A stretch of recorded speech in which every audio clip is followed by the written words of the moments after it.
يا أيها المزمل قم الليل إلا قليلا نصفه أو انقص منه قليلا أو زد عليه ورتل القرآن ترتيلا إنا سنلقي عليك قولا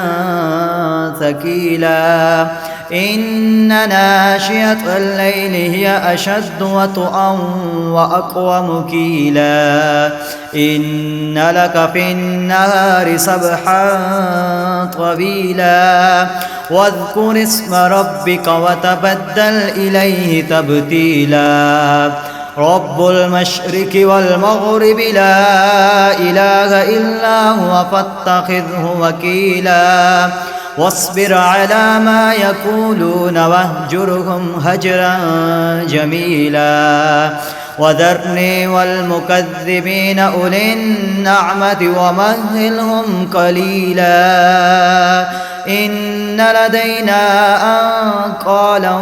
وجحيما وطعاما ذا غصة وعذابا أليما يوم ترجف الأرض والجبال وكانت الجبال كثيبا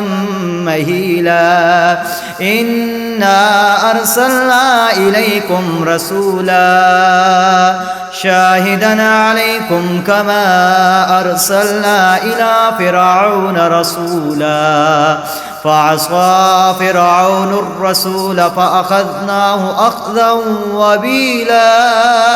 فكيف تتقون إن كفرتم يوما يجعل الولدان شيبا السماء منفطر به كان وعده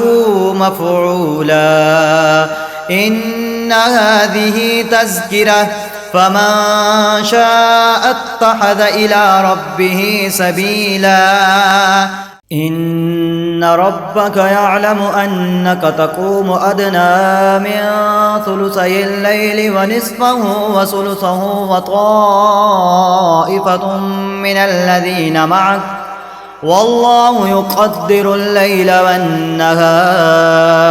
علم أن لا تحصوه فتاب عليكم فاقرؤوا ما تيسر من القرآن علم أن سيكون منكم مرضى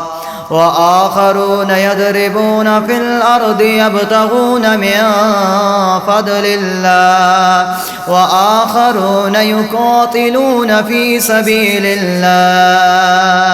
في سبيل الله فاقرؤوا ما تيسر منه وأقيموا الصلاة وآتوا الزكاة وأقرضوا الله قرضا حسنا وما تقدموا لأنفسكم من خير تجدوه عند الله